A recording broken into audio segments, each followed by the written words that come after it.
Okay,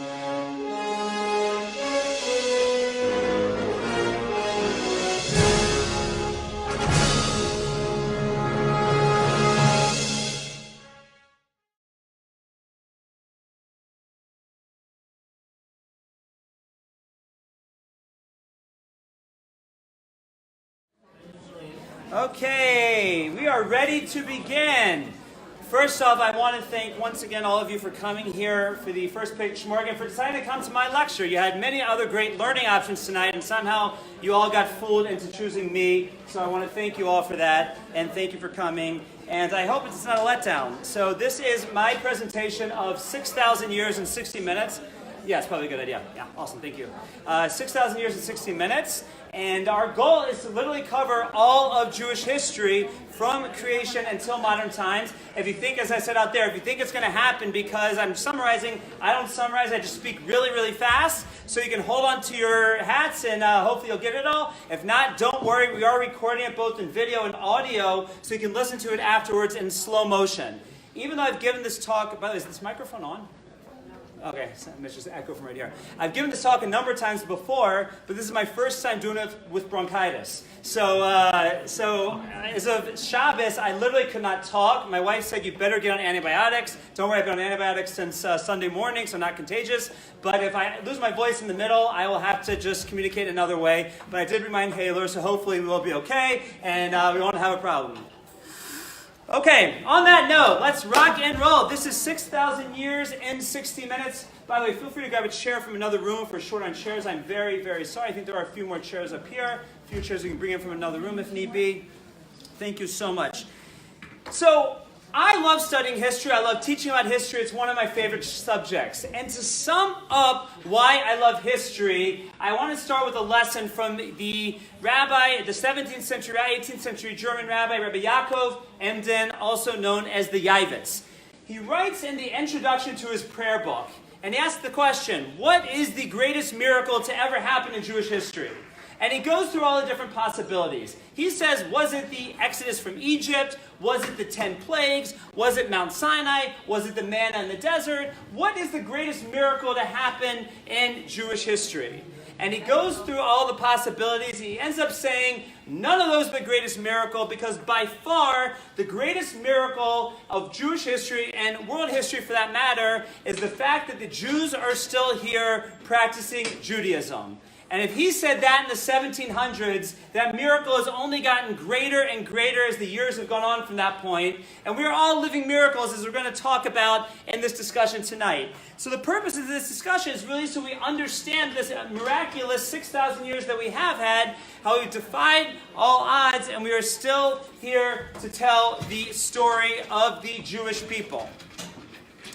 By way of a second introduction, if you will, I want to give the real brief, the 10-second crash course in Jewish history, and that's given to us by the Tractate Sanhedrin, by the Talmud, which the Talmud says all of world history is 6,000 years. There's 2,000 years of what the Talmud says is tohu, which means like null and void, of nothingness, 2,000 years of Torah, and 2,000 years of the Messianic era. So that is essentially the breakdown of the 6,000 years of Jewish history. We start off with the first 2,000 years, which are 2,000 years of null and void. We're going to go to the next 2,000 years, which is the 2,000 years of the development of the Torah as we know it. And the final 2,000 years will be what the Talmud calls the Messianic era, or the potential Messianic era. And that's the breakdown for all of the history. So let's dive right in. By the way, there are outlines with some of the dates. They're floating around the room. If you didn't get one and you want one afterwards, let me know and I'll be sure to get one for you. Okay, so when does Jewish history start? We are very different than every other major world religion in many ways, but right at our start date. If this was a crash course in Christian history, then it would only be 2,000 years long, 2,019 years long. Because Christian history started in the year 0, and everything before that was BC, it was, before Christ, it didn't matter, it was prehistoric, and the history starts in the year 0. If we were here as a Muslim crash course in Jewish history, we would be in the year 1440 right now. So we would have started in the year 632 at the founding of Islam, and everything before that would not have been our history. But no, we're a Jewish history class telling all of Jewish history. So therefore, where do we start? We start at the creation of Adam. Adam and Eve, according to Jewish tradition, were created roughly 5,779 years ago. That was 3,759 years before the Common Era. And they were created as civilized, complete people and ready to go in a completed world. Yes, there's discussions and many Jewish commentators as what came before that. Neanderthals, dinosaurs, all those things are talked about in Jewish sources. But that's not for tonight. Tonight is talking about the 6,000 years that starts with mankind. And that's really the focus of the Jewish people. We don't say that history starts when Abraham is born. We don't say that history starts when the Jews get the Torah on Sinai. We say that history starts when man is created. Because the Jewish people, first of all, don't have to be Jewish to be special. We say everyone's special, and we're concerned with everyone. Therefore, we start counting history from the beginning of mankind in the year 3759, before the Common Era, right there in the Garden of Eden. So the first 10 generations happen, and we don't know too much about it. We have Adam, his children, they get kicked out of the garden. They go on for 10 generations, and the world is not really what God had in mind, so to speak. So God says, you know what? Got to start over. These people aren't doing it. I only have one family who's doing what I expected them, and that, of course, is Mr. Noah. And therefore he says, Noah, with you we're going to rebuild everything, and we're going to bring a flood to the world, get rid of everybody else, and it's all up to you. By the way, in case you were sleeping, we just covered like 1,600 years, okay? That's how we're going to do 6,000 years. That's how fast we're going to go. So in the year 2104, before the Common Era, the flood comes to the world. It destroys everything. Noah and his family are the only ones who are saved, and all of mankind, where it originally started Adam, and now filters through Noah and goes on from that point. Now, a short time after the flood, roughly 200 years after the flood, that's when we have the birth of Abraham. Abraham is born in the year 1812 before the Common Era. He is born in the Jewish year 1948, which is one of those strange coincidences in Jewish history that means absolutely nothing, but it's really fun to throw on a party if you want to, so go ahead. But that's the year that Abraham is born. Abraham is born into a pagan family. His father Terach is not only a pagan, he's not only an idol worshiper, he sells idols. You know, how's business? Thank God's. That's how things work for him. And Abraham, through pure logic, is able to look into the world and discover that polytheism is worthless, that monotheism is the way to go, that there's only one God. He created the world, and he expects something from us. Now, by the way, for the first, Abraham comes to that realization at the age of 52. That's the year 2000 on the Jewish calendar. By the way, that's the first 2,000 years. So we've essentially ended our 2,000 years of null and void. And now when Abraham becomes a monotheist in the Jewish year 2000, that is when the 2,000 years of the development of Torah starts. So on his own, he becomes a monotheist, age 52, and he starts preaching it to the masses. He starts going all around and saying, you know what, all these idols that my father sells, they're worthless. You shouldn't bow to them. You should believe in the one God. Now, by the way, he hasn't even gotten his first prophecy yet. He doesn't know for a fact, so to speak, but through logic, he came to the conclusion that there is only one God, and he tells it to the world literally for 18 years before his first prophecy happens. Now, during those 18 years, it's very rough. Because the world that he lives in, imagine the worst of years in Jewish history. The ruler that we're told about in the time of Abraham was someone by the name of Nimrod. That's where the term Nimrod comes from. And he's Stalin, he's Hitler, take your pick. That's the world that Abraham was in. So it was in that world that Abraham was able to reach, according to some calculations, up to half the world and convince them to be monotheist before God ever speaks to him. Then finally, the Torah, that's all essentially from Midrashim, from Josephus, from commentators, that's where we know all that from. But once God speaks to Abraham for the first time, that's when we in the Torah are introduced to Abraham. And we have the whole story of the Jewish people, at least the beginning of the story, is right there in the Jewish Bible, the Torah, the prophets, the writings. And there's a concept of how we are supposed to look at the Jewish Bible. Our sages say, Maisa Avos Simin Labanim, that the actions of our forefathers are a harbinger for future generations. Meaning, by studying the stories of the Bible, by studying the stories of Abraham, Isaac, and Jacob, we can understand all of Jewish history. Because that lays the blueprint, so to speak. That lays our spiritual DNA, and it's just repeated itself time and time again from that point on.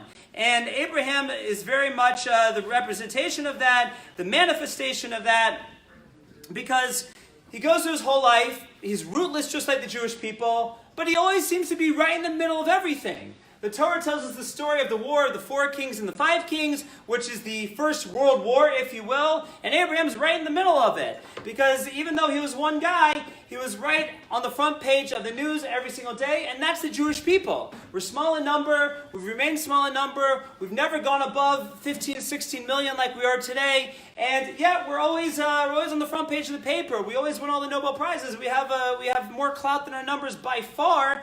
And I think if you ask the average non-Jew on the street, hey, how many Jews do you think there are in the world? They'll say, oh, there's probably 30, 40 million. No, there's about 16 million, and that's it. Because that's all from Abraham. Abraham was right in the middle of everything, right in the thick of everything, and he set that tone, so to speak, that the Jew should always be in the middle of everything.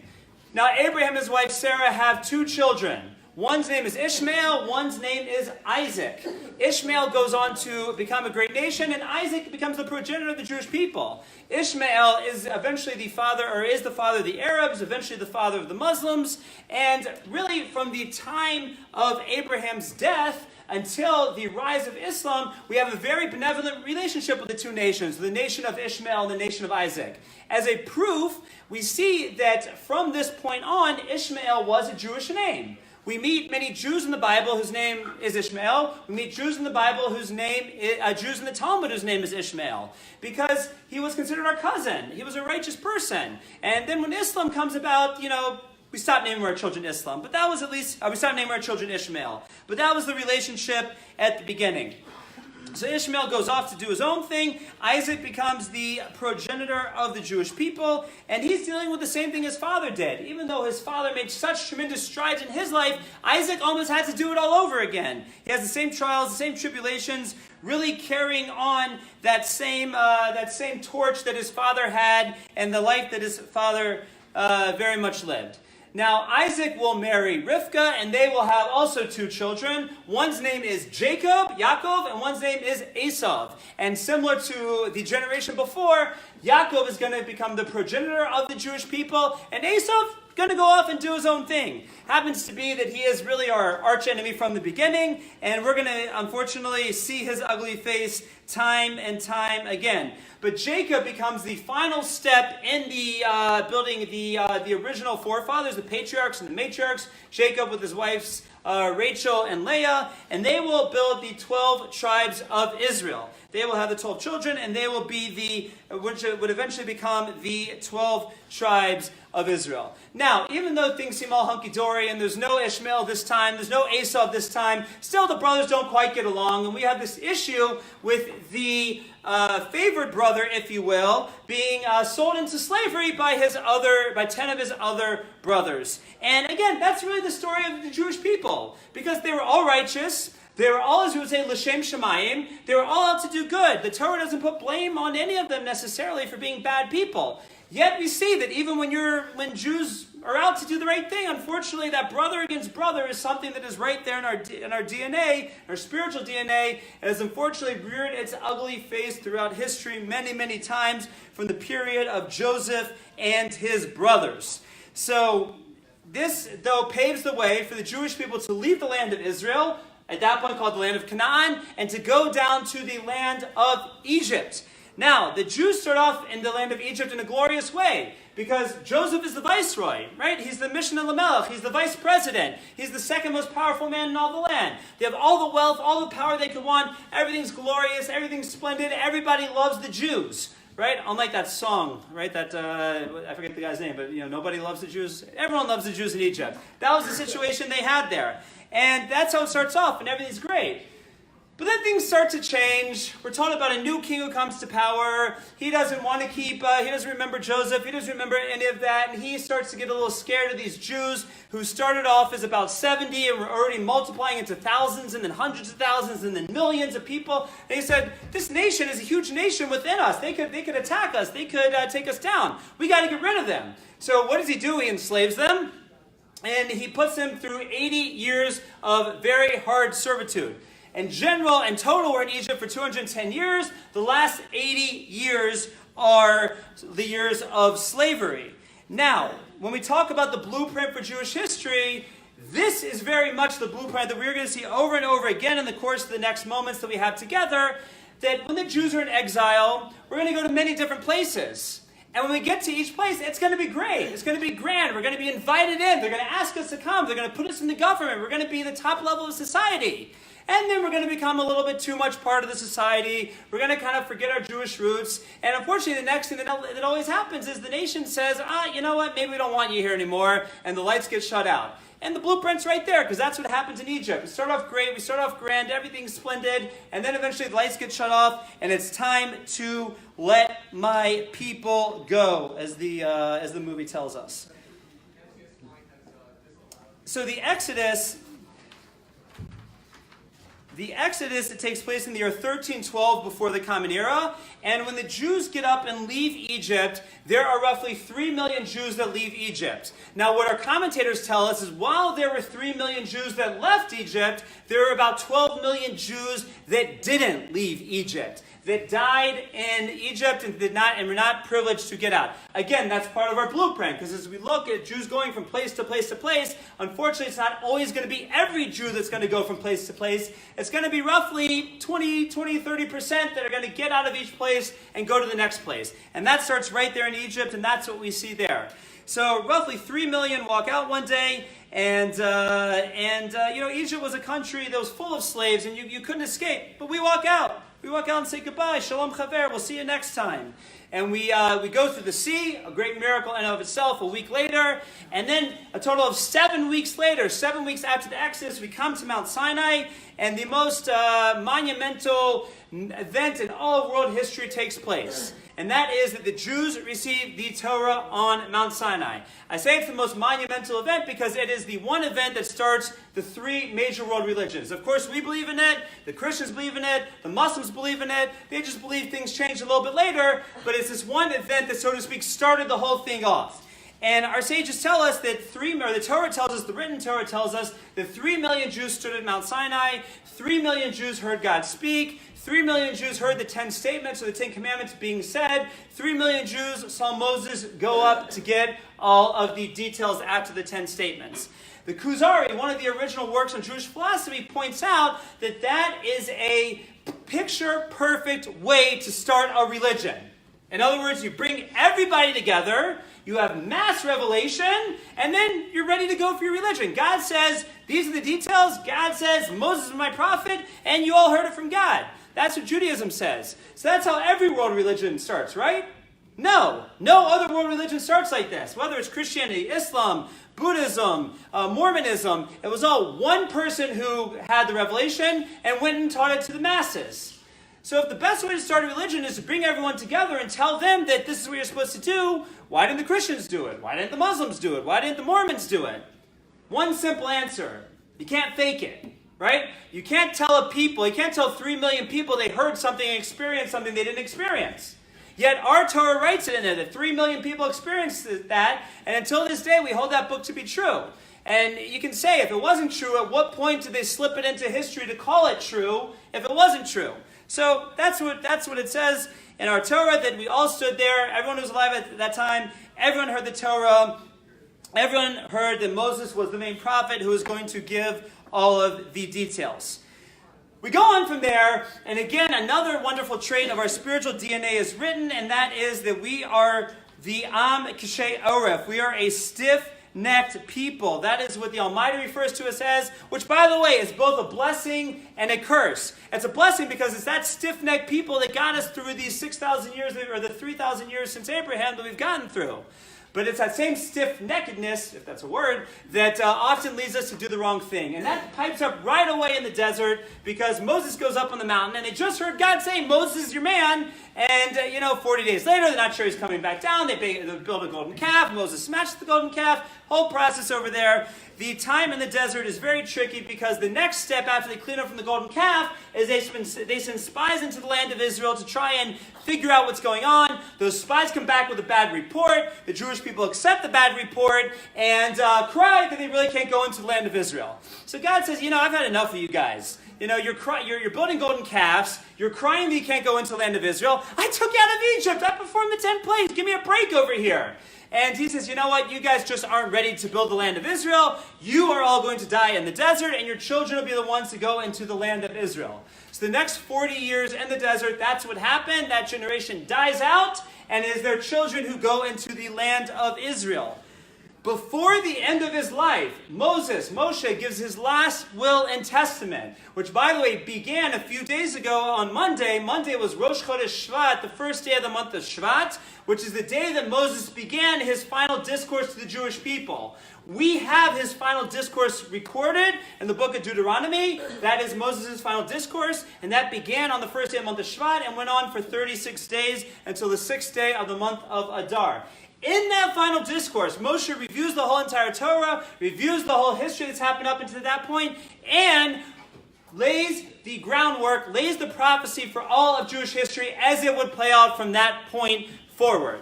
And he says a fascinating thing in his prophecy. He says, you know what's going to happen after I die here in the desert? You're going to go into the land of Israel. Joshua, my disciple, is going to take you into the land of Israel. And you're going to build a kingdom there. You're going to build a nation there. And it's going to be great, and it's going to be splendid. It's going to be glorious. But don't get too used to it, because you're not going to stay there that long. You're going to mess up, and God's going to have to kick you out. And when he kicks you out, you're going to go into exile, not just in one place, but literally all over the world. You're going to be spread out everywhere. While you're spread out everywhere, you're going to miraculously survive. You're going to remain few in number. And here's the zinger. Moses says it. Read the book of Deuteronomy, right? He's at 4th chapter, if you want to check it out. It says, after all that, God's going to bring you back to the land of Israel. That's what Moses predicts before the end of his life. And again, if you were Moses making this prediction, think about how illogical it is to make such a prediction. You're telling them they're going to go into a land, but you're not going to be there very long. How did Moses know? You're going to tell them that once they get kicked out of the land, they're still going to survive in exile. How many ancient people do you know of who are exiled from their homeland and still survived? I know of one. I challenge you all to try and show me another people who are exiled from their land and remained in exile. Not only that, but you're going to be exiled not to some island somewhere. You're going to be spread. What's that? Palestinians. Yeah, there you go. You're going to be spread out throughout the whole world. That's what's going to happen. You're not going to be in one place. But even being spread out through the whole world, you're still going to survive. But you're not going to be a ton of people. I would hear it if you're a ton of people, but you're going to remain few in number. How did Moses know it? We're always few in number. And then that most impressive for us who've lived to see it before our eyes, after all of this, you're going to return to the land of Israel. Moses lays it all out, and that is part of the blueprint of Jewish history as it is played out from that point forward. Now, just to show a perspective on what it means that we remain few in number, at the time of the destruction of the Second Temple, there were roughly 10 to 12 million Jews in the world. Not that much less than what we have today. At that time, there were a couple 100,000 Chinese in the world. I'm sorry, there were about 5 million Chinese in the world. Okay, think about that. Now, 2,000 years later, there's 1,500,000,000 Chinese people in the world, and we're still 12 to 14 million people in the world. They round off to more people than we even are. Yet we remain few in number, and we're still here to tell the story, and Moses tells us the whole thing. After that point, in the year 1272 before the Common Era, Joshua takes the Jewish people into the land of Israel after Moses dies. He spends 14 years, he's been 7 years conquering the land. He's been 7 years dividing it up amongst the tribes. And then at that point, it's somewhat settled.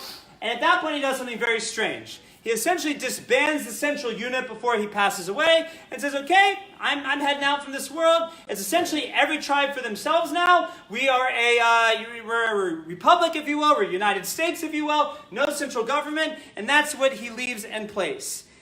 And over the next 400 years, we have this time period that's known to us as the time period of the judges, because there is no central leader at all. Yet there are different leaders from each tribe that emerge kind of as the pro facto leader of the whole Jewish people.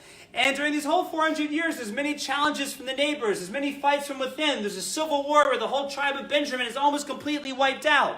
And it's a very rough time for these 400 years. Roughly 300 out of the 400 years, the Jewish people are at war, either internally or externally, during that whole time. And during this time, that's when we have names of great people like Deborah, Devorah, like Shimshon, Samson, like Ehud, many of the great people who have come throughout Jewish history. Barak, they came during this time period. when it all comes to an end, the Jewish people finally say, you know what? I think we need to be centralized. And there's one ruler at the end of it by the name of Samuel the prophet, Shmuel Hanavi, who says, he rules beginning in the year 889 before the Common Era. And he says, okay, let's unite everyone together. Let's make a central government. And that's what we're going to do. And the people say, you know what? But we also want a king. We want a king like all the other nations. Now, by the way, Moses told the Jewish people they would have a king. And he says it's right for you to have a king. But it's not going to be a king like all the other nations. It's supposed to be a king who's an emissary for the Almighty here on earth.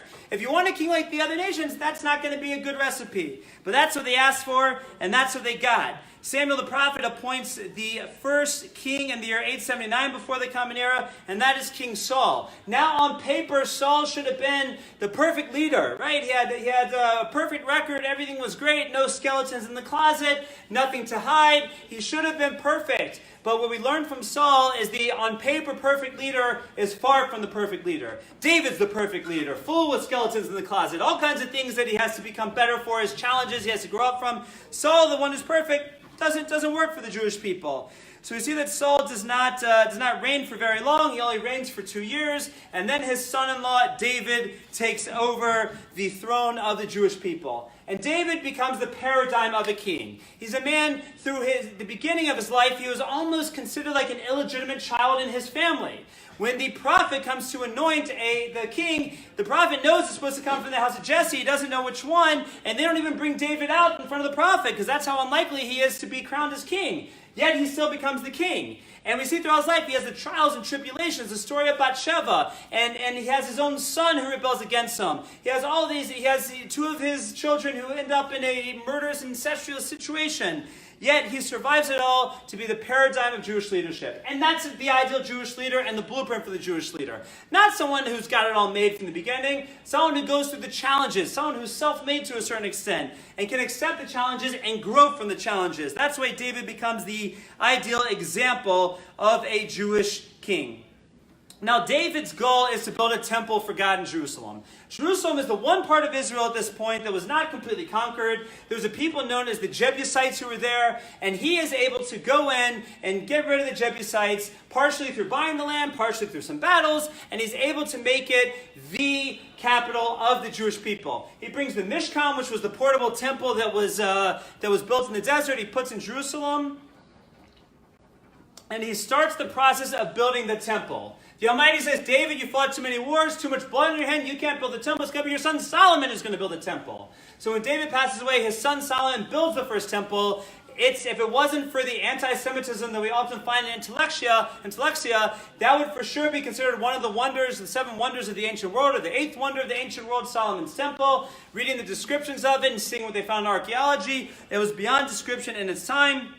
And Solomon builds this massive temple. The whole people are involved either through taxation or through building and making the temple into a reality. Now, when Solomon passes away, his son Rehoboam takes over the kingdom. And during the end of Solomon's life, he had a nemesis by the name of Yerovam ben Nevat. And Yerovam ben Nevat starts off his life as a very righteous guy, a big Torah scholar. The Talmud tells us he's one of the greatest Torah scholars ever. And Yerovam starts looking at Solomon and saying, you know, Solomon, your behavior is not what it should be. You're not acting in the way that God wants you to act. And he challenges him. Now, when Solomon passes away, Rehoboam unfortunately goes down a very negative path. He asked his advisors, how should I deal with the people? Should I be easy on them or should I be hard on them? He asked first his father's advisors, then he asked his friends. His father's advisors say, look, the people are worn out. They fought many wars under your grandfather. They had to pay for this temple under your father. They're worn out people. Go easy on them. Go light on them. That's how you're going to be successful in your role. His friends, the young advisors say, nah, show him who's boss. You got to go in there and show him you're the king now. Show him who's boss. So Rehoboam says, my father whipped you with whips of chains. I'm going to whip you with whips of scorpions. And through that, he loses the kingdom. People say, we're done. And we see that he loses essentially the whole Jewish people. 10 out of 12 of the tribes, the Jewish people are 12 tribes. 10 out of 12 of the tribes break away, make a new kingdom. But really, it's not a new kingdom because they're the majority. They have most of the land. They have just about everything. And therefore, they're called Yisrael. They're called Israel. And the ones that are left are Judah and Benjamin. And they're just called Judah because Judah is the bigger of the 2 tribes. And you have 2 separate kingdoms. This Yerovam who challenged who was the one who challenged Solomon and Rehoboam, he's the one who becomes the king of the northern kingdom of Israel. And he is actually anointed by a prophet, because this was, so to speak, sanctioned, this splitting of the kingdom. And he starts off his kingdom, as we said, as one of the biggest Torah scholars ever, and he ends up in a very bad place. Now, part of how he ends up in such a bad place is led through pure jealousy, because as we mentioned, he has all the people, he has all the land, but there's one place he doesn't have, and that's Jerusalem. And because he doesn't have Jerusalem, he doesn't have the temple. In the Torah, we have a commandment of 3 pilgrimage festivals. Every Jew is supposed to go to Jerusalem 3 times a year for the holidays of Sukkot, Pesach, and Shavuos. And there they were supposed to celebrate in the temple, and there's a law in the temple that no one's allowed to sit down in the temple. And the Holy Temple, when stood, no one could sit, except Malchus Beis David Bilvad, the king from the house of David, from the descendant of David. So Yerovam has a conundrum here. He says, if I let everyone essentially go down to Jerusalem for the pilgrimage festivals, they're going to see Rehoboam sitting down, they're going to see me standing up, they're going to realize he's the real king, they're going to go back to him, they're not going to stay with me, I can't have that happen.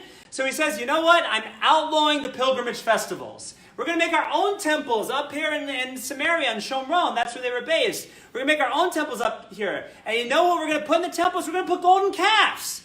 Now, you would think by now he would have learned the lessons that golden calves are bad ideas. The mistake that he made was he said that, okay, at that time in history, that wasn't a good time for golden calves, but this is time for golden calves. That's the ideal way to have a focal point if you're not going to have Moses and you're not going to have a temple. And he puts his sentries on the road to Jerusalem, and he essentially splits the kingdom in 2 for a very long time, and beyond that he throws the whole kingdom into a downward spiral of idol worship. Now, by the way, when the Torah tells us about Jews being involved in idol worship, it's not like they left Judaism. On Shabbos they went to Shul. On Sunday they went to the temple of Baal. It was a Jews for Jesus, if you will. It was a combination of both of them. They still ate God kosher, they still kept the Shabbos, and they bowed to the idols. In fact, there's archaeological digs in Israel today in the north where you can see that on one side of the road there's an altar to God, and one side of the road there's an altar to the idol. And that's how the northern kingdom lived. So he starts off as a great guy, but by the end of his life, we're told that Yerovam ben Nevat is one of the people who has no place in the world to come for what he did to the northern tribes. Every king after him in the northern kingdom just propels the same thing. No one's able to reunite the people. And eventually in the year 555 before the Common Era, God says, you know what, I've had enough. These 10 northern tribes aren't doing what I want them to do. You're done. And Sancherib, the Assyrian army, comes in, wipes them out, and we have no more 10 northern tribes. Have you ever heard of the 10 lost tribes? This is when they get lost. They're lost off the map of history. Now, what happened to them? So many of them just go into the Assyrian Empire, and within 1 to 2 generations, they're assimilated and they're gone. But there are many who do defect down to Judah, so therefore, even though Judah is the remnant, there's pieces of all the 12 tribes that come down to Judah at that point. So when we talk about the Messianic era, that's how we're going to have all 12 of the tribes, because there's something of all the 12 tribes who came down to Judah at that point. Now, do you think the Assyrian army stops at the northern kingdom? No. They want to get the smaller, weaker southern kingdom too. So Sancherib comes down after he conquers the northern kingdom, and he attempts to conquer Jerusalem as well. He surrounds and lays siege to the old city of Jerusalem. He threatens that he's going to destroy the Jewish people. It looks like sure destruction. The king at that time is King Hezekiah. And miraculously in the year 547 before the Common Era, on the night of Pesach, the whole Assyrian army, a plague hits them, and they are gone the next morning. By the way, at the end of the Haggadah on Pesach, and that part that most people are sleeping through or just reading through really quickly, there's a song that we sing that commemorates this point, that the miracle that happened with the Assyrian army dying out. But that, again, is the blueprint of Jewish history. You have these conquerors who will come against the Jewish people, and they may or may not be successful. But once they go against the Jewish people, they are off the map of history from that point forward. Egypt was never as great as it was after the Jews were there. Assyria, Sancherib, he wasn't to be heard from in history from that point on. And all the tormentors we're going to go through, you're going to see they're the powers of the world. They go against the Jews, and that's their last stop in world history. So Judah survives, the southern kingdom survives for about another 120 years, but essentially they also go down a bad path. And the year 422, God says, okay, no more protection for these guys either. At that point, the Babylonian Empire, Nebuchadnezzar, they're the new flavor on the block. They come in, they try 3 times to conquer Israel. The first 2 times the Jews rebel. He tried to make it a benevolent conquering. He conquers them, lets them be a vassal state. They rebel. He does it again. They rebel. And finally, after the 3rd time, he says, you're done. I'm done with you guys. Get out of here. 90% are sent into exile in Babylon. 10% are sent into exile in Egypt. And the first temple is destroyed. Now, roughly 50 years into this, Babylonia gets overthrown. Belshazzar is the king. He gets overthrown. The great writing on the wall that tells him, that the prophet Daniel interprets to say the end of your kingdom is coming. And the Persian Mede Empire comes in and takes over for the Babylonian Empire. The Jews are there in the midst of the empire. And they say that things have been pretty rough. They've been exiled for about 70 years. Now you have Achashverosh on the throne. He wants us to come to a party. The party is celebrating what he says is the fact that the Jews will never return to the land of Israel. Political expedience says we should go. Let's go. Mordechai says, no, I ain't going. And not only that, but I ain't bowing to Haman, the viceroy, either. And the whole story twists and turns and lands on its head where we see that Haman is destroyed, Achashverosh ends up marrying Esther, the Jewish people are saved, and not only that, we have a great holiday called Purim that comes out of it, but Esther and Achashverosh have a son by the name of Darius II. And because his mother is Esther, that means by Jewish law, Darius is Jewish. And Darius, the Persian Empire, gives the green light for his cousins or brethren or whatever you'll call them to go back and rebuild the second temple. And that is one of the big significant pieces of the Purim story, is that it's what paved the way for us to be able to go back and build the second Commonwealth. So 70 years after we're sent out in the year 352 before the Common Era, we come back. The leader is there's someone named Zerubbabel, who's a descendant of King David. He was the heir apparent. But one thing that Darius said is he can't have a king, so that didn't work. Ezra is one of the leaders. Nehemiah is one of the leaders. But when the Jewish people get there, there's a challenge. And that is that when they left, there were people known as the Shomronim in Hebrew. In English, we call them the Samaritans, who came into the land and took over the land. And do you think the Samaritans are ready to get up and go? No, they said, we've been here 70 years. This is our land. And by the way, they're in the Northern Empire already for 200 years. And we've been here 200 years. Who cares if it's your ancestral homeland? Who cares if the United Nations told you could come here? Oh, wait, we're talking about the wrong people. Sorry. Who cares? We're here. We don't want to let you have your land back. So Ezra and Nehemiah had to unfortunately fight the Samaritans. By the way, if you ever heard the term Good Samaritans, that is a Christian term that comes from the Christian Bible. From a Jewish perspective, they are the not-so-good Samaritans. So just so you know, there's a general rule that everyone in the Christian Bible who's considered good is usually from a Jewish perspective not so good, and vice versa. And the Samaritans are no exception to that rule. So the whole time period during the Second Temple, the Samaritans are there challenging the people, yet they're able to rebuild the temple, not with the same wealth that it had before. And an interesting piece of the Second Commonwealth is that many of the Jews stay in Babylon. So for the first time in our history, you have these two communities. You have a community that stays in Babylon and a community now in Israel. But they're able to survive and they're able to thrive to a certain extent. So eventually, in the year 312, the Persians get wiped out, and who's the new flavor on the block? It is the Greeks, led by none other than Alexander the Great, Alexander of Macedon, right? A man known for his modesty. That's why his last name was Great. So he's able to go throughout the world and conquer everywhere, make everywhere part of his empire. Now, every historian will tell you that for some reason, he allowed Israel to remain a vassal state and didn't make him become a full part of the Greek Empire. Why was that? The reason was because the Talmud tells us that Shimon HaTzadik, Simon the Just, went out to greet him. And the Samaritans were prompting Alexander to come in and destroy the temple and get rid of the Jews and let them come back in.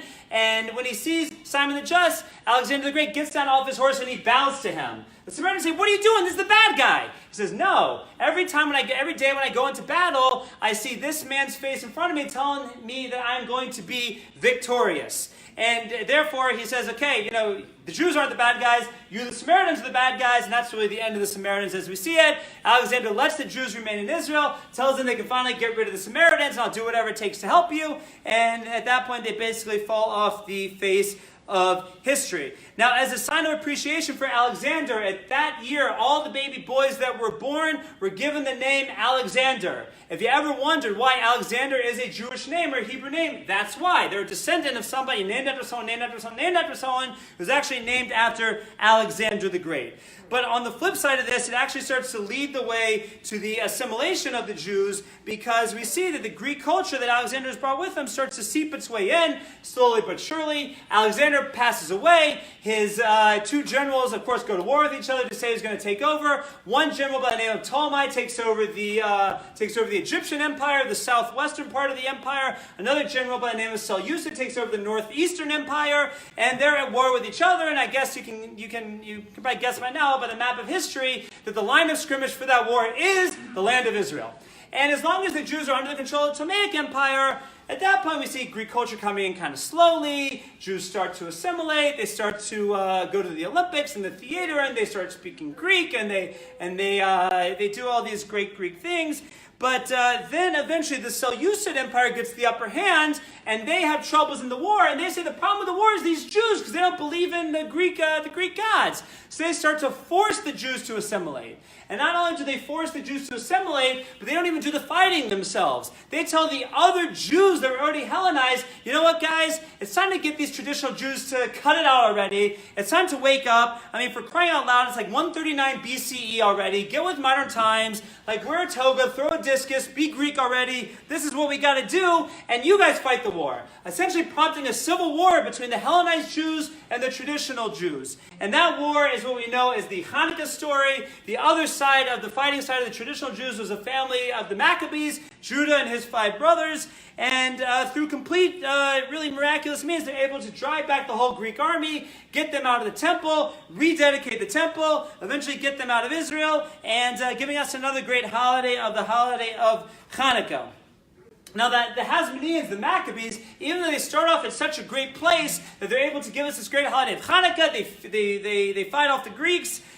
Eventually, within a few generations, they become more Hellenized than the Hellenists they were fighting in the first place. We see that already the third generation of the Hasmonean kings, Yochanan Hyrcanus, becomes a Sadducee, and his son, Alexander Yanai, becomes like, or Alexander Jannaeus is also known, becomes like top-level Sadducee. So much, Sadducee, by the way, is the new name for the Greek Hellenists at this point in history, because he couldn't be a Hellenist anymore. That was passé after the Hanukkah story. So they call themselves Sadducees now, but it's essentially the same idea. Alexander Yanai becomes a Sadducee, and he fights. He vehemently fights the opposition, the traditional Jews. Josephus tells us that he has public crucifixions of the rabbis, and he sits there and has feasts and parties while they're going on. That's how ruthless of a leader he was. And eventually, when he dies, first his wife takes over for a while, Shamsina Malka, then his 2 children have civil wars with each other, Aristobulus and Hyrcanus, and it really paves the way for someone to come and take the throne by the name of Herod. Now, Herod was not Jewish technically. Herod was part of a people known as the Idumeans that Alexander Yanai had forcibly converted to Judaism. Now, in Judaism, do we believe in forcible conversion? No. You can go to Christianity or Islam if you want that. We never did that in world history. We never forced the people, our neighbors, people we conquered, whatever it was, we never forced them to convert to Judaism.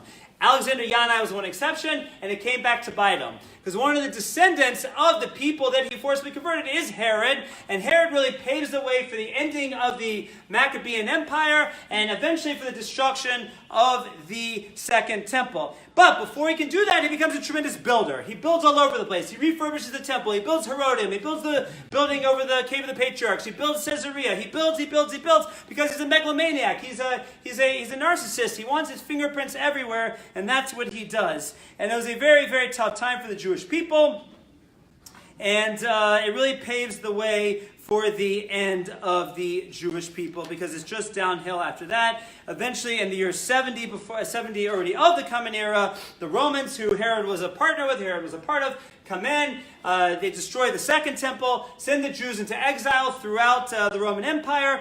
The price of slaves crashed throughout the whole world because so many Jews were enslaved, and that is the end of our time period in history. So that's the whole time period of the Jews, the second 2,000 years, the development of the Torah, the time period of the Jews in Israel until modern times. over the next 2,000 years, we begin the 2,000 years of the Messianic era. Now, what our sages mean by that is somehow in these 2,000 years, we're going to have the redemption of the Jewish people, meaning that getting back to Israel that Moses prophesies about, it's going to happen through the coming of the Messiah. Messiah just means the re-beginning of the Davidic rule. See my class on Jesus where we talked about that. And that's supposed to happen within these next 2 years.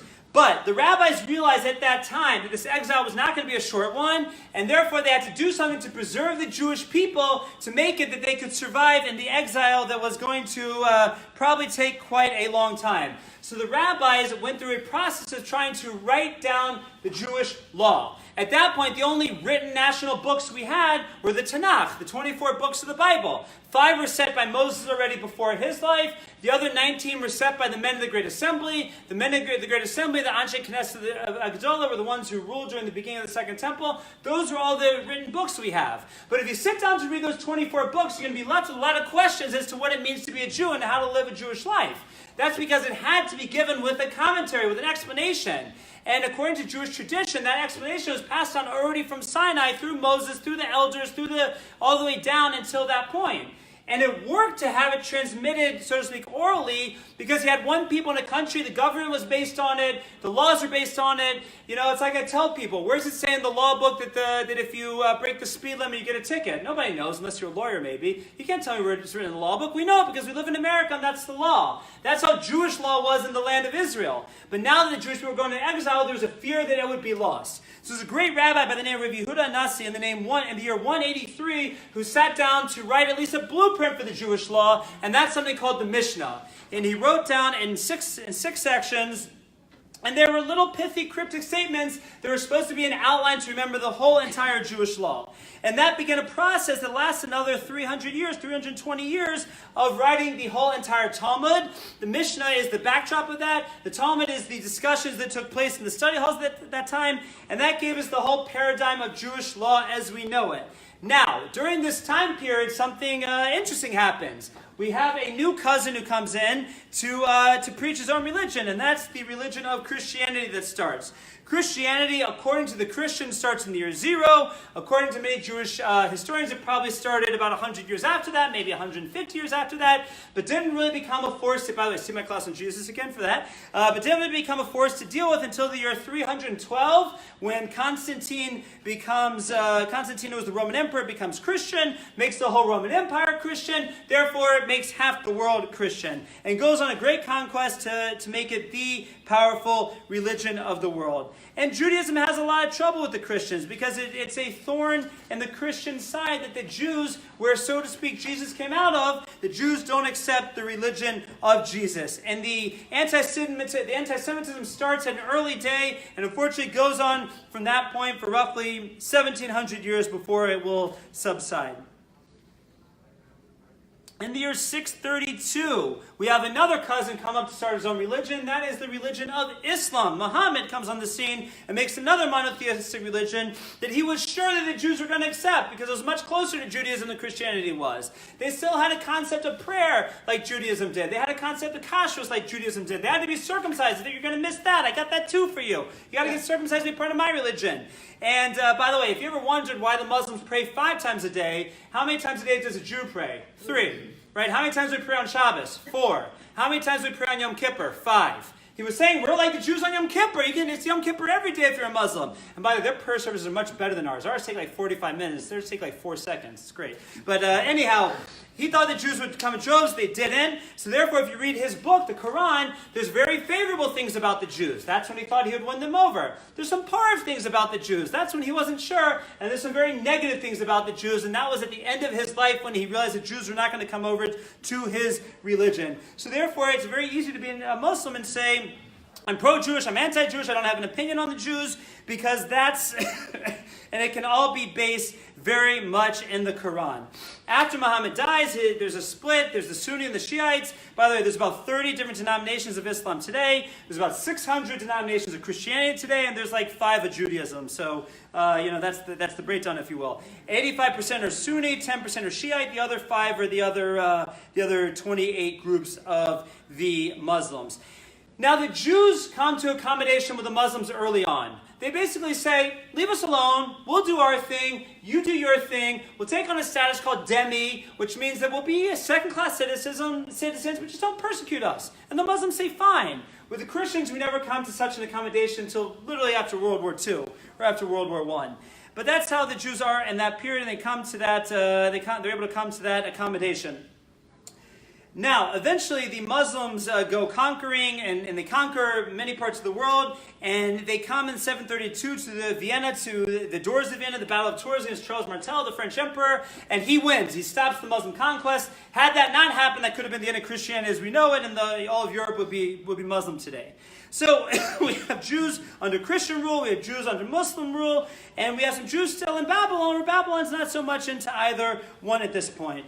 But eventually the Jews start to migrate in different directions with the different people. So first, there are some of the Muslims start to go down to the Iberian Peninsula, Portugal, Spain, that part of the world, and the Jews come with them. Now, when the Jews go with the Muslims to the Iberian Peninsula, they come as equals. The Muslims want them there to help them run the country, to be the financiers, no longer be a second-class citizen, and that's what happens. And that begins what we know as the Golden Age of Spain. The Jews are going to be there for roughly 800 years before the lights are going to get shut out, and that's the beginning of what we would call Sephardic Jewry. Charlemagne, the great French emperor, invites the Jews to France as well. And a group of Jews, under that invitation and the freedom that he's offering them, they make their way to France. They go to French Germany, the German Rhineland, Worms, Spires, and Mainz, that area. And in the year 900, we have roughly 5,000 to 10,000 Ashkenazi Jews. There's about 1 million Jews in the world at this point, and the rest are Sephardic. Times have changed a little bit. We'll get to that in a moment. But that's what we have in the world at that point. Now, in both the Sephardic world and in the Ashkenazi world, we have two great rabbis who literally paved the way for the all-Jewish understanding as we know it today. In the Ashkenazi world, we have Rashi, Rosh Shlomo Yitzchaki, who becomes a great Torah scholar. He writes a commentary on the Chumash, writes a commentary on the whole Tanakh, writes a commentary on the whole Talmud, and it is impossible for us to understand anything in Jewish history and Jewish intellectia without Rashi at our side. He was the great Ashkenazi rabbi at this time. The Sephardim have their great rabbi, and that's the Rambam, Maimonides, who's a great philosopher, also a great halachist, and also a great doctor at that point. He wrote many great works as well. He wrote one book called the Mishnah Torah, which is a 14-volume summary, the whole entire gamut of Jewish law, of the Torah, both philosophical and law. And he writes in his introduction to the book that if you have my book, you don't need any other book. You just need a Chumash and you need my book. Now, the Almighty, with his divine sense of humor, made it that there's never been no book that has spawned off more commentaries than that book, Mishnah Torah. So anyways, that's what the Rambam does first. And these are the two great rabbis. Eventually, the Christian reconquest of Spain happens. It begins in the late 1300s, and then at that point, the lights start to get shut off for the Jews in Spain. It takes about 100 more years. The Christians who take Spain back over, they put a policy of forcible conversion into place. They say you have a choice, you can convert, you can leave, or you will die. And they even put a government system in place called the Holy Order of Inquisition, whose goal is to look at, to inquisit into the Jews that converted to Catholicism to see if they are sincere or not. The Inquisition never persecuted Jews who stayed Jewish. It only persecuted the Jews who converted to Catholicism. But roughly half of the Jews in Spain are going to convert to Catholicism, half are going to leave, and that's where we're going to see the tide start to turn, where the Sephardic Judaism, Sephardic Jewry at that point is really the majority of the Jewish world. Now we're going to see Ashkenazi Jewry sort of take over as the majority player in the Jewish world. Now that's the roughest thing the Sephardim essentially ever have to deal with. From that point, they're going to go throughout the Mediterranean basin, through Morocco, Egypt, Tunisia, those parts of the world, the land of Israel. And in the Ashkenazi countries and the European countries, things are pretty rough at this point. France and England are in the 100-Year War. We have the bubonic plague, which was going to kill roughly a third of all of Europe. The Jews are going to die a little bit less than the non-Jews. The Jews, of course, can get blamed for it. The reason the Jews die less is because we have sanitary laws. And so it's not too good for the Ashkenazi Jews. That's what's going on in the world in roughly the 1500s. Now, seeing as the Jews were expelled from Spain, every time we're expelled from one place, there's always messianic fervor. There's a group that says, let's go back to the land of Israel. So if you want to look at one point in history, which was the beginning of the modern day return to the land of Israel, it's at that point, where many of the Sephardic Jews who were expelled from Spain, they make their way to Israel. Now, they're not centered in Jerusalem. They're centered in a town called Tzfat. And it's Tzfat up in the mountains, the mystical place, and many great rabbis came out of that place. A rabbi by the name of Rav Yitzchak Luria, who was the father of modern-day Kabbalah as we know it, and a rabbi by the name of Rav Yosef Cairo, who writes the Code of Jewish Law. There was a movement to restart the Jewish court, the Sanhedrin at that point, that failed, so he said, if we can't have a living Sanhedrin, I'm going to make a written Sanhedrin, and he wrote the Code of Jewish Law, the Shulchan Aruch, as we know it until today. It was published in the year 1563, coincided with the beginning of the printing press, and therefore became the Code of Jewish Law. Rav Yitzchak Luria, as I mentioned, starts the modern-day development of Kabbalah. Jewish mysticism starts to transmit in a way that the masses can understand it. That's what's going on in the land of Israel in the 16th century. 17th century is a very rough one for the Jewish people. What happens in the 17th century? First, in the years 1648, 1649, we have a Cossack by the name of Bogdan Khmelnytsky, who wages war against the Polish landlords that they are all subject to. And the Jews get caught in the crosshairs because the Jews were the moneylenders, the Jews managed the land for the absentee landlords, and the Jews controlled the alcohol. They controlled the alcohol in the area. So needless to say, they got caught in the middle and got persecuted fiercely by the Cossacks. Roughly 250,000 Jews are killed between the years 1648 and 1649, out of maybe 5 million in the world in total at that point. And before the Holocaust, 250,000 was a lot. You know, before Hitler and his modern technology, he had to kill by hand. Had Khmelnytsky had gas chambers, he probably could have also gotten all 5 million. But 250,000 Jews died at that point, and the Jewish people are simply depressed. They're depressed. You have Spanish Jewry kicked out of their homeland. You have European Jewry just completely uprooted, and everyone is very depressed. But you have these Kabbalistic ideas which reshape everything and redefine everything and show how this is all part of the process of bringing the Messianic era. And in that way comes our first false Messiah by the name of Shabtai Tzvi, 1676, who can only come in the wake of this all. And he's a false Messiah. It gets to the point where maybe a third of the Jewish people accept him as the Messiah, and eventually the Sultan, who controlled Israel at that point, and the main part of being Messiah is got to bring the Jews back to Israel. The Sultan eventually had enough of it. He said, okay, you know what? Shabtai Tzvi got a choice. Your head or the turban. Convert to Islam or I'm going to kill you. So what does Shabtai Tzvi do? He converts to Islam. So at this point, many of the Jews say, we're done. We're done. This is really the beginning of mass assimilation of Jews away from traditional Judaism, because they've gone through the pogroms of 1648, 1649. They've gone through the Spanish expulsion. They've gone through Shabtai Tzvi. Many can't take it anymore. So who's there to pick up the pieces when the Jewish people are knocked down in such a major way? So first of all, there's again a movement to get back to the land of Israel. In the 19th century, we see what's called the first Aliyah. The first group of Jews started heading back to Israel. And already in the year 1880, we have a majority of Jerusalem's population is a Jewish population. But the groups that are there to, so to speak, pick up the Jewish spirit, and one area of Poland and Europe is the Hasidic movement starts. The Hasidic was a new, exciting, a lot of dancing, a lot of singing, movement to really pick up the spirits of the Jewish people. And that picked up a very large group of Ashkenazi Jewry.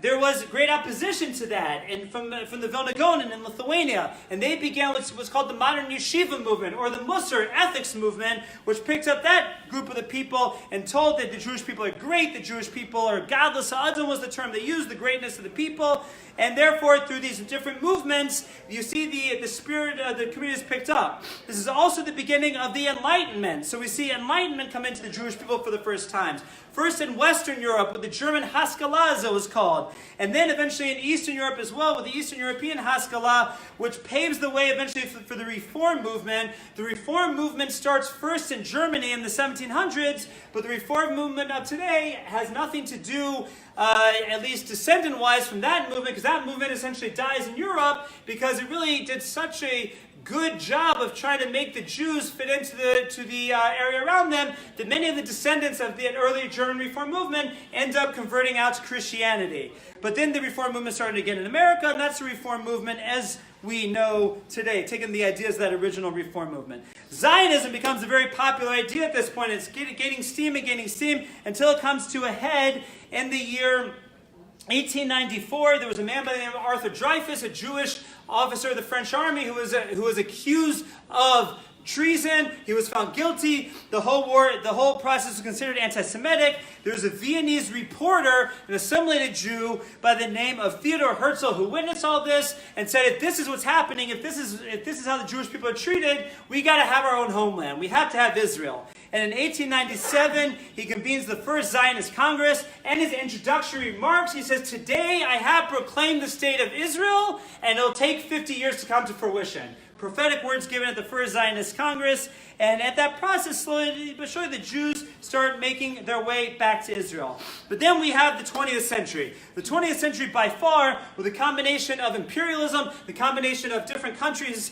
fighting, many family feuds that explode in many ways, sees 125 million people die in war through World War I and World War II. World War I happens from 1914 to 1918.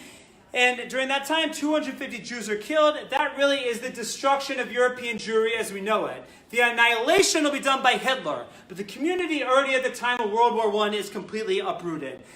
After World War I and towards the end of World War I, Britain gets control of Israel, and they make the Balfour Declaration. Samuel Balfour makes a declaration that the British Empire looks favorably upon a Jewish presence in the Jewish home in ancestral Palestine, and the Jewish people take that as their green light that finally they're going to get the land of Israel. Almost as soon as the Balfour Declaration is stated, by the mid-1920s, the British realize the issues they're going to have with the Arabs who've taken over the land of Israel since the Jews have left.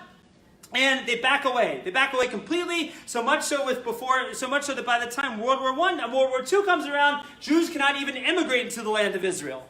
In 1933, Hitler comes to power. The Jews are still in Europe, have very few places to go. Immigration is closed in America. Immigration is closed in Israel. And Hitler himself, his original goal is just to get rid of the Jews. He tries to send the Jews to Madagascar. He tries to send them to many different places, but he said no one wants them. If no one wants the Jews, I'm just going to have to kill them all. And that was his goal of World War II. And we could stay here for days, weeks, months, and there's not enough that we can say about the Holocaust with 6 million Jews going to their end. Now, after this point in history, unbelievable things start to happen. Churchill, who was really the victor of the war, somehow is elected out of power. The liberals who come to power have a foreign minister by the name of Ernst Bevin. Ernst Bevin makes it that he won't even open up immigration to the land of Israel, even in the wake of the Holocaust. Churchill would have opened it up. He said he would. Bevin says absolutely not. The world has sympathy for the Jewish people after the Holocaust. The United Nations has the vote of partition, which gives the Jewish people this tiny sliver in ancestral Palestine and says this will be your homeland. The Jewish people say, we'll take it. The Arabs say, we reject it, and reject every single thing that's ever given to them from that point forward. The Jewish people accepted. The British mandate ends on May 4th, 1948. The British leave. The Jews declare their independence. The Arabs and all the surrounding land of Israel declare war. And somehow, miraculously, the Jews survive that war. They survive the first month. There's a ceasefire. They get rearmed. They survive again for several more months. And the next 70 years, essentially, are war after war after war to preserve the state of Israel. As Rabbi Daniel Gordis says, Dr. Rabbi Daniel Gordis says, that it's not that these are independent wars. Each war, the Six-Day War, the Sinai Campaign, the Lebanon War, the First Lebanon War, the Second Lebanon War, it's just the most recent battle in the War of Independence. Because just like we had to do the beginning of the First Temple and the Second Temple, and now what will hopefully be the beginning of the Third Temple, we have to fight our way to the success of the Jewish people. Now we've all seen Moses' prophecy come to fruition. The majority of the Jewish people, as of today, are in the land of Israel. Miraculously, that little country has survived. Miraculously, we've won every war, and once again we see that Israel is the center of the Jewish people. The Jews throughout the diaspora, through all trials and tribulations, have managed to thrive and managed to survive, and therefore we see now more than ever those great words that Yaakov Emden started with, that the greatest miracle of all time is the fact that Jewish people have been through all this, and we're still here to talk about it in under 60 minutes. I thank you all for coming. Feel free to, I'll hang around as long as you don't have any questions, and I I hope that you'll all join us again on February 5th. They'll take a card out for the next pitch morgue. And if you want to do some learning between now and then, we meet here every week in Federation. If you're not a regular and you want to get involved, see me on your way out or send me an email or Facebook message or whatever afterwards. We'd love to get you hooked up for even more learning. Everyone have a great evening. I'm sure there's still some food outside, and have a safe trip home. Thank you.